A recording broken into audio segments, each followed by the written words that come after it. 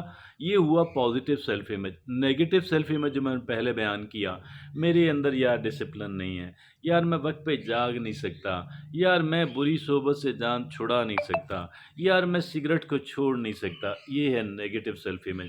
اور یہ negative self image پھر اس کو زیادہ، وہ جو بری عادت پہلے سے لگی ہوئی ہے اس کو زیادہ پختہ تر کر دیتا ہے، موت تک ہمارے اندر وہ بری عادت جان نہیں چھوڑتی۔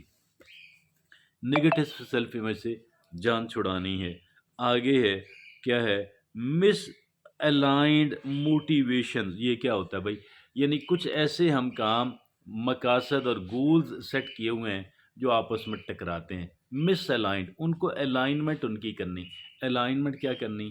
کہ وہ سارے ایک دوسرے کو سپورٹ کریں، جتنے ہمارے زندگی کے مقاصد ہیں وہ ایک دوسرے سے تضاد میں، ٹکراؤ میں، جنگ میں نہ رہیں، بلکہ ایک دوسرے کی مدد کرنے والے، کوآپریٹ کرنے والے ہوں اور انٹر کنیکٹڈ ہوں، تاکہ ایک سائڈ پہ جو ڈیولپمنٹ ہے وہ دوسری سائڈ کی ڈیولپمنٹ کو آٹومیٹکلی سپورٹ کرے اور اس کو آسان بنائے۔ مس الائنڈ موٹیویشن۔ چوتھی چیز وہ کہتے ہیں سوشل نارمز۔ سوشل نارم، یہ جو ہوتا ہے نا، بہت زیادہ سوشل نارمز جو ہیں، ٹھیک ہے ان کا خیال ایک حد تک رکھنا چاہیے، لیکن اگر ہم ان کو ورشپ کرنا شروع کر دیں، ان کی پوجا شروع کر دیں، ان کو حتمی سمجھ لیں، تو شاید یہ بھی رکاوٹ بن جائیں گے۔ اور اس میں پھر آ جاتا ہے پیپل پلیزنگ، لوگوں کو خوش رکھنا۔ بس ہر بندے کو خوش رکھنے کی کوشش کریں گے، آپ آگے نہیں بڑھ سکیں گے۔ آپ ساروں کو خوش رکھ بھی نہیں سکیں گے، آگے بڑھ بھی نہیں سکیں گے۔ اس کو اپنا ہدف، اپنی ترجیح، اپنا مقصد بنائیں ہی نہیں کہ میں نے ہر بندے کو خوش رکھنا ہے۔ ہاں، جہاں جہاں ضروری ہے، جو درست بات ہے وہ کہیں، اور ڈنکے کی چوٹ پہ بے شک کہہ دیں۔ آگے پانچویں بات ہے an idealized self. An idealize self, یہ آ جاتا ہے پرفیکشنزم۔ پرفیکٹ انسان، آپ پرفیکٹ بننے کی کوشش کر رہے ہیں، پرفیکٹ کوئی چیز نہیں ہوتی، پریکٹیکل بننے کی کوشش کریں۔ Don't try to be perfect. Practical بننے کی مطلب ایک کام کو آپ 100% آپ کہیں میں نے نمبر نہ لوں تو وہ بیکار ہے، یہ غلط سوچ ہے۔ آپ اس کو، آپ کے نمبر 13 بھی آئیں کوئی بات نہیں، میں نے آگے 15 کرنے ہیں، 16 کرنے، آگے بڑھنا اور بہتر اور بہتر، میں نے آہستہ آہستہ گریجولی آگے بڑھنا ہے۔ میں پرفیکشنزم کا قائل نہیں ہوں، میں تھوڑا سا پریگمیٹک بھی ہوں، اور میں تھوڑا امپروومنٹ کا، ہاں، پرفیکشنزم کو آپ دریا بت کر دیں کہ میں نے پرفیکٹ کام کرنا ہے، لیکن امپروومنٹ کو آپ اہمیت دیں، بہت اہمیت دیں۔ وقت گزرنے کے ساتھ ساتھ مجھے میرے کاموں کو بہتر انداز کے اندر کرنا ہے، مجھے میری لائف کو بہتر انداز کے اندر گزارنا ہے۔ ٹھیک ہے جی، آگے کون سی بات ہے؟ آگے ہے انسٹنٹ گریٹیفیکیشن۔ یہ بعض اوقات کیا ہوتا ہے، ایک چیز اندر سے ابال اٹھتا ہے، فوراً بندہ وہ کام کر لیتا ہے اپنے سینے میں ٹھنڈ ڈالنے کے لیے، لیکن ایسے کام میکسیمم کیسز کے اندر ہمیں لانگ رن میں بہت نقصان پہنچاتے ہیں۔ کوئی بھی کام آپ ذہن میں آئے، تھوڑا اپنے آپ کو ہولڈ کریں، سوچنے کا موقع دیں، سیلف کنٹرول کو ایکسرسائز کریں، اور پھر اس کے بعد اگر وہ بیکار چیز ہوگی تو ذہن سے نکل جائے گی، مفید ہوگی آپ اس کو کر لیں، موقع اب بھی ہے۔ اوکے، آگے بڑھتے ہیں۔ آگے وہ کیا کہتے ہیں جی؟ Over thinking decision. کوئی فیصلہ کرنا ہے، بس آپ سوچتے رہتے ہیں، ہر وقت سوچ میں ڈوبے ہوئے نظر آتے ہیں۔ یہ بھی ہمیں کبھی نہیں آگے بڑھنے دے گا، کبھی آگے نہیں بڑھنے دے گا، کبھی آگے نہیں بڑھنے دے گا، اوور تھنکنگ والا۔ 9 نمبر پہ کہتے ہیں کمفرٹ زون۔ کمفرٹ زون سے باہر نکلنا پڑے گا۔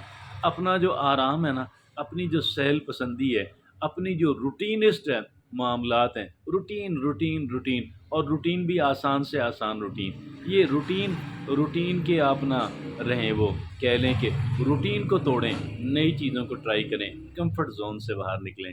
آگے 10ویں اور آخری بات، انہیلدی ریلیشن شپس، جو لوگ ٹاکسک ہوتے ہیں، جو بری عادات کے مالک ہوتے ہیں، آپ ان کے ساتھ تعلق اگر رکھنا بھی ہے نا تو اس طرح کا تعلق رکھیں، ایک ٹیچر اور مینٹور والا، دوست والا نہ رکھیں، کیونکہ دوست ہوں گے، اوزموزس کا ایک ہوتا ہے پروسیس، وہ عمل پذیر ہو جائے گا، اسے کہتے ہیں خربوزے، خربوزے سے رنگ پکڑتا ہے، تو وہ کام نہیں کرنا۔ اس کے ایک ٹیچر اگر وہ آپ کو لیتا ہے، منٹور لیتا ہے، انسٹرکٹر لیں، اس کے انسٹرکٹر بنیں، لیکن آپ اس سے برابری کی دوستی قطعاً نہ کریں۔ انہیلدی ریلیشن شپ، اور یا پھر یہ ہے کہ آپ کوئی ایسا غیر اخلاقی کام قطعاً جس کو آپ کا ضمیر نہیں مانتا، شخصیت کو ڈیمیج کرے گا، تباہ کرے گا۔ تو یہ تھے if you stay attach to these 10 thing you want move forward in life, اگر آپ ان 10 چیزوں سے اپنا تعلق برقرار رکھتے ہیں تو آپ زندگی میں کبھی آگے نہیں بڑھ پائیں گے۔